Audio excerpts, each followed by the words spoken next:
Episode 6 Henry के office में शुरू होता है, जहाँ पे हेनरी अपने ज़्यादातर वक्त ऑफिस में ही रहता है। वो अपने काम में पूरी तरह खोया हुआ रहता है। तभी हमें वहाँ पे हेनरी की अंतरात्मा को भी दिखाया जाता है। हेनरी वहाँ पे किसी कारण की वजह से अपने आप में ही खोया हुआ रहता है। तभी हम व्यूअर्स को पास्ट के एक सीन दिखाया जाता है, जहाँ चार्लेट बच्चे को जन्म देने ही वाली होती है। चार्लेट के पति वारिस भीगते हुए वहाँ पे आते हैं और चार्लेट के पास रुकते हैं। तभी सीन चेंज होता है और फ्लोरा पॉन्ड के पास एक जगह पे उठती है। दूसरी ओर जल्दी उठ के दानी गार्डनर के लिए चाय लेके आती है। तभी दानी को नीचे फ्लोरा खड़ी हुई दिखाई देती है। तब वो फ्लोरा के पास आती है। तभी मिसेस जेसल की घोस्ट आके फ्लोरा को बेहोश कर देती है। बेहोश होके फ्लोरा फिर से सपना देखने लगती है। सपने में फ्लोरा एक फेसलेस बच्चे से मिलती है। दौड़ के जाके चार्लेट के कमरे में नॉक करती है। तभी चार्लेट के डोर खोलती है। वहाँ हेनरी भी होता है। इस सीन से हमें ये पता चलता है कि हेनरी और चार्लेट के बीच रिलेशन था। वो दोनों मिलके फ्लोरा के कमरे में जाते हैं चेक करने के लिए, पर वहाँ कुछ नहीं होता है। चार्लेट उस फेसलेस बच्चे से फ्रेंड बनने के लिए कहती है और तभी उसको याद आता है कि ये सब उसके साथ पहले भी हो चुका है। ये जानने के बाद फ्लोरा की नींद टूट जाती है, जहाँ दानी फ्लोरा को जगाने की कोशिश कर रही होती है।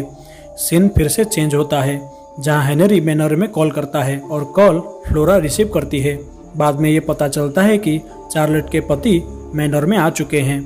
सीन चेंज होती है और गार्डनर दानी को ले जाके मूनफ्लावर को दिखाती है और उसके बारे में बताती है। अपने अंदर के शैतान के साथ हेनरी दिखाया जाता है। हेनरी बर्थडे के दिन फ्लोरा के लिए एक मैनर की छोटी सी डॉल हाउस ले आता है। पार्टी में ना रुकते हुए वहाँ से वो चला जाता है। 6 साल बाद चार्लेट के पति को पता चलता है कि फ्लोरा उसकी बेटी नहीं है। ये जान के वो बहुत गुस्सा करता है और हेनरी को जायदाद से बेदखल कर देता है। और प्रेजेंट में फ्लोरा बार बार नींद में चलती रहती है। फ्लोरा बार बार नींद में अपने पास्ट के बीते हुए पल में कैद होकर धीरे धीरे होने लगती है। हेनरी भी अपने आप से लड़ता रहता है।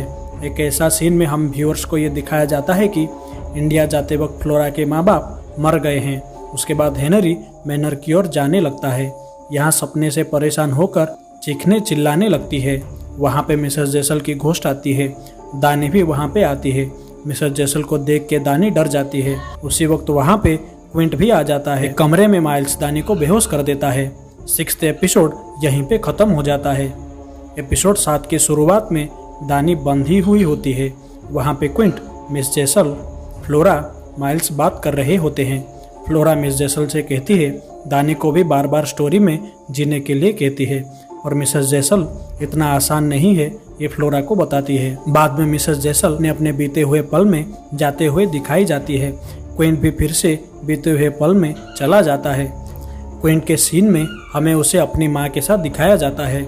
इस एपिसोड में मिसेस जेसल को क्विंट की मौत के बारे में पता चलता है और क्विंट मैनर छोड़ के नहीं जा सकता, ये भी हम व्यूअर्स को जान पड़ता है। मिसेस जेसल की डूबने से मौत हो जाती है। वो भी अभी इस मैनर में फंस के रह जाती है। मिस जेसल की बॉडी पानी में तैरते हुए फ्लोरा देखती है। उस गार्डनर आके वहाँ से ले जाती है। क्विंट और मिसेस जेसल की घोस्ट हमेशा के लिए फ्लोरा और माइल्स के शरीर को इस्तेमाल करना चाहते हैं और माइल्स बॉडी में क्विंट घुस जाता है और जाकर हेना की मौत के बारे में जाकर हेना को सच्चाई बताता है। पर मिसेस जेसल फ्लोरा के बॉडी को छोड़ देती है और वहाँ से दानी और फ्लोरा भागने लगते हैं। फ्लोरा अपने भाई को चिल्ला बुलाने लगती है।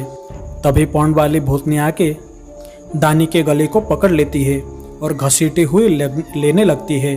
फ्लोरा बहुत जोर से चिल्लाने लगती है और यहाँ एपिसोड 7 खत्म हो जाता है। एपिसोड 8 के शुरुआत में ब्लैक मैनर में रहने वाले पुराने मालिक के बारे में बताया जाता है, जहाँ मालिक की मौत हो जाती है। मालिक की 2 बेटियाँ थी। बड़ी बेटी का नाम वाइला था और छोटी बेटी परडेटा।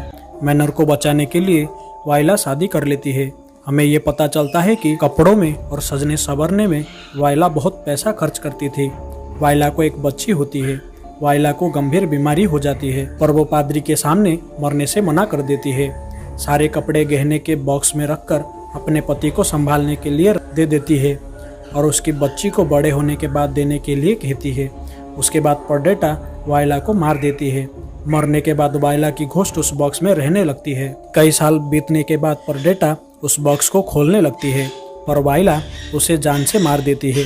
उसके पति और उसकी बेटी उस बॉक्स को पास के पॉन्ड में फेंक देते हैं और वाइला धीरे धीरे सब भूल जाती है और हर बार पॉन्ड से निकलकर कीचड़ से सने हुए पैरों में उसी कमरे में जाती थी और लौट के आके उसी पॉन्ड में चली जाती थी।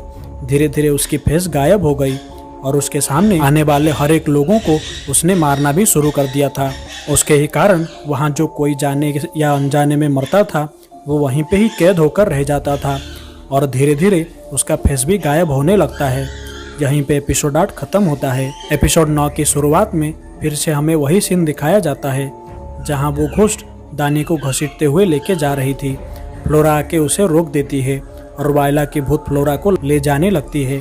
सारे वहाँ आके इकट्ठा होके फ्लोरा को बचाने लगते हैं। हेनरी भी वहाँ चला आता है और लगभग हेनरी की मौत होने लगती है। दानी आकर वही सब बात दोहराती है। भूतनी दानी के अब अंदर आ जाती है।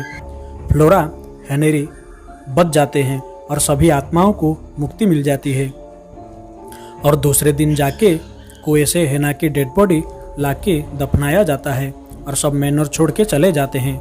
कई साल बीत जाने के बाद अभी दानी को हर जगह है पॉन्ड वाली भूतनी उसको दिखाई देती है। ओवेन भी एक रेस्टोरेंट में काम करता हुआ दिखाया जाता है और दानी पे वो भूतनी हावी होने लगती है। दानी सही फैसला लेती है और ब्लैक मैनर में जाके उसी पॉन्ड में डूब जाती है। गार्डनर वहाँ उसे बचाने आती है पर कुछ भी नहीं कर पाती। स्टोरी यहीं पे ख़त्म होती है। फिर से वो बूढ़ी वाली सीन हमें दिखाया जाता है। बाद में पार्टी के दौरान हमें ये पता चलता है कि फ्लोरा की शादी हो रही होती है। जिनको वो कहानी सुना रही होती है वो वही सब लोग थे जैसे कि ओवन, माइल, हेनरी, फ्लोरा और स्टोरी सुना रही होती है वो खुद गार्डनर। वो कमरे में जाके आराम करती है और ब्लैक मैनर की स्टोरी यहीं पे ख़त्म हो जाती है।